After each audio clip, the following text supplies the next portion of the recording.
Hey everybody, welcome back. I got a lot of great feedback from these rainbow mandalas, so I'm going to show you how to make one today. I've done a couple in heart shapes. You can do them on any shaped rock, really. That's what's great about these. The design itself makes it look more symmetrical than what your rock actually is. So don't always worry about having a perfectly shaped rock. So because my rock is a dark gray, I'm going to cover it with a coat of white paint, and I use a sponge to kind of dab off the paint lines. And these are the colors I'm going to use today. So red, orange, blue, green, purple, yellow, all in the colors of a rainbow. I will leave a list of the colors that I used and the paint brands that I used. I'm also using a fine lining brush. I will leave a link in the description to show you how I make my DIY fine lining brush. I'm using a metallic Folkart paint today. It's in rose gold, and this stuff is to die for. It is absolutely gorgeous, and it seems to change up color depending on what color your background is. So it just kind of goes with everything. So I've got my rainbow of colors in my paint tray. I'm going to use these little Martha Stewart sponge paint pouncers. The link's also going to be in the description. I've chopped some sponge up myself for doing little bits. You can buy any kind of sponge and cut up little pieces that can help you work with it. You don't always have to buy the expensive stuff at the stores from Martha Stewart. But these work great. It's time for me to get some new ones soon. So I'm starting with red in the middle, and I'm just going to go out in a rainbow color. So make sure your white paint is dry before you start this, or it's just going to lighten everything and make it look a little strange. So wait till your white paint's dry and then start with your red. And I'm moving on to an orange. You can use whatever colors you want, but I'm just doing a rainbow effect because then everybody can find their color that they like in a rainbow. So I'm adding now with my sponges some yellow. And you use a dry sponge to kind of mix the two together afterwards. So I fold it in half and use a dry part that hasn't been used, and I kind of mix together the red and the orange, and then use another dry one and dab over the orange and the yellow, so it just kind of blends together a little bit. Best to do it when it's all wet. So make sure you work fast because acrylic paint dries quickly. Now I'm putting my green in, and I can add more yellow. I'm going back with yellow because I put a thick line of green, and I'm just kind of staying in the middle of the green and yellow and dabbing around that just to kind of blend the two colors together. I've got other blending videos and ways to show you how to blend together. If you want to take a look at some of my other videos before you start this to get a little more comfortable with it. Practice on paper as well. It's the same as your surface of your rock. But basically just keep working with it until it blends the colors together. And it also gives it kind of like an airbrushed look. So it's airbrush without the airbrush. I'm adding in teal and mingling that in with the green now. And you can always go back over it if you feel like there's just not enough orange or there's too much green.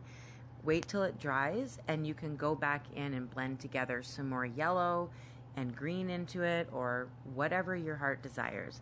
You can always work with it and fix any mistakes that you make. But once we lay a golden mandala over top of this, you're not going to notice any mistakes. I promise. That's one of the secrets here. Because I make lots of mistakes and you don't notice them. So I must be doing something right. Now I've got some blue, dark blue added after the teal. And once we resin this, the colors are going to stand out a lot. Because what we're going to do is, this is a two-part thing. We're going to resin this before we put the golden mandala over top, because we want the surface to be very smooth and beautiful and bright. And you'll understand once you see. Now after that dark blue, I'm adding purple, and that's going to be the final color that I use here. I'm going to cover the bottom in purple as well. And now you can see here, my rock is not smooth. It looks smooth, but it's really kind of bumpy. So I'm going to let that paint dry. I'm going to wash my gloves and my sponges off, and then I'm going to show you what it looks like resined. This is dry. This is the day after I resined it.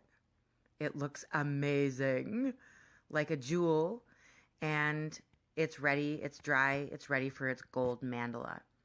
Now, I will be leaving my resin tutorial in. I have two of them, one for the bottoms and one for the tops. I will be leaving that in the description as well. Because once I'm done doing this mandala using dotting tools, nail dotting tools, and toothpicks, and a fine lining brush, like I said, will be in the description. We're going to put this mandala on, and then we are going to resin it again. So it's 2 resins. Wait till you have extra leftover resin to do it. Don't like waste resin just so you can get this done.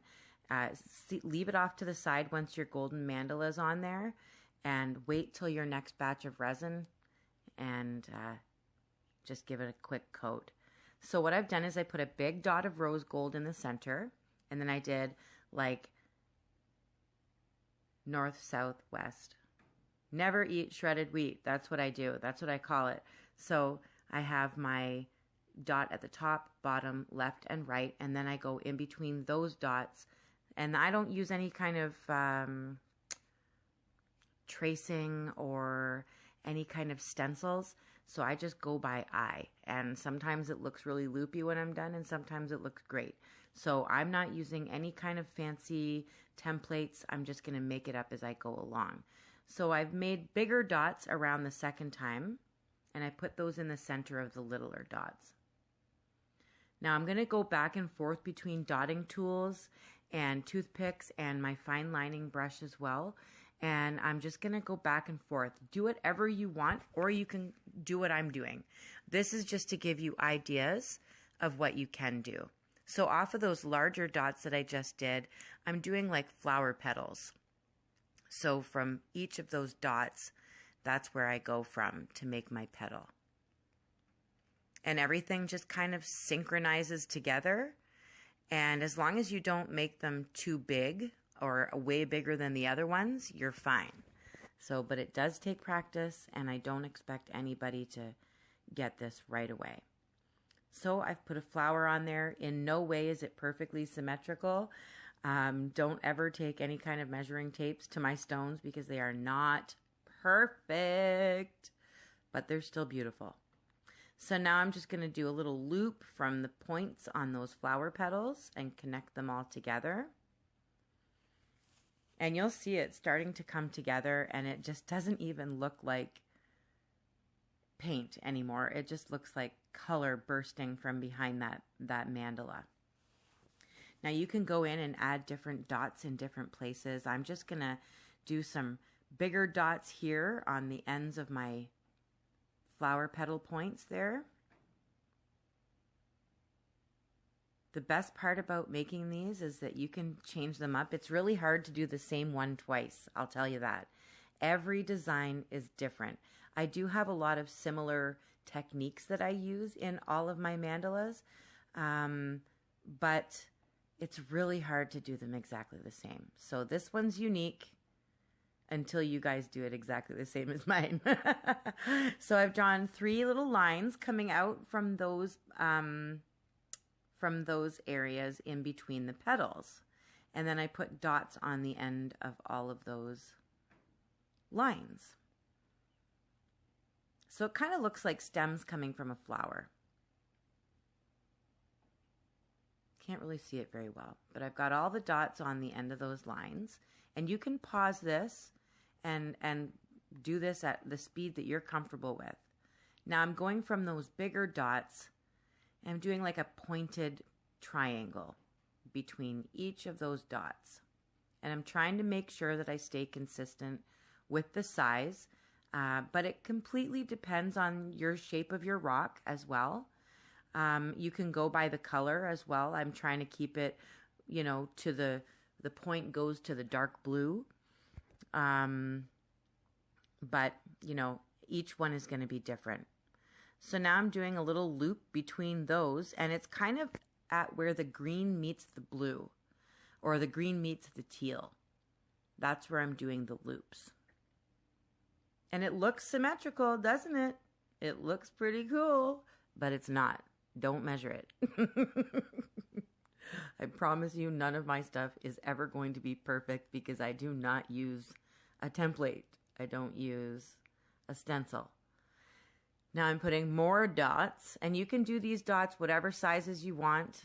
I'm doing a little donut of dots, a half donut of dots, I call it, around those bigger dots. And the less paint on your dotting tool, the smaller the dot gets. So I usually just kind of don't dip it in the paint every time. And I sometimes steal from the bigger dots if I've got too much in there. I steal from dots all the time. If you watch my tutorials carefully, you'll see I steal from dots.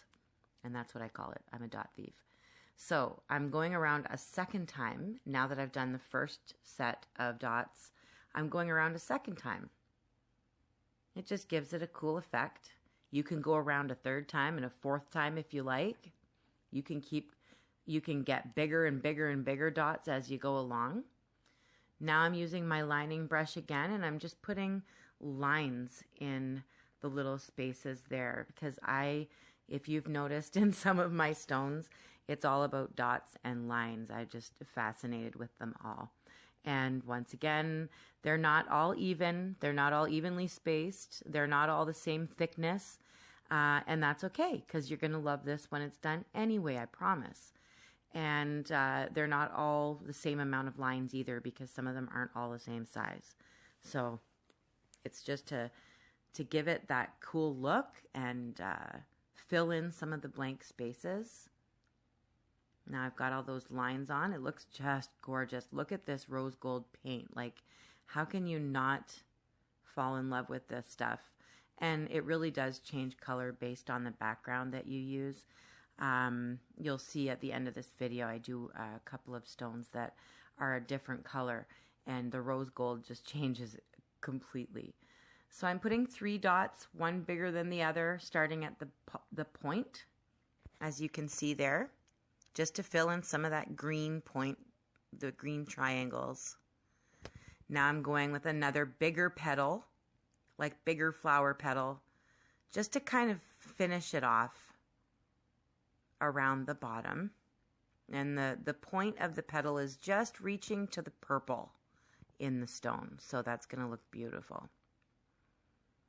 Go all the way around and finish it off with all those little petals. And just keep an eye, like where you have to bring the center of the petal, look at the dots. Just look at the center of the dots above it. That's where you got to bring your point to for your petal. It's all about eyeing it up. Now see, I've used the rose gold on this background as well, and it really changes. The color changes, I swear to God. This stuff is just beautiful.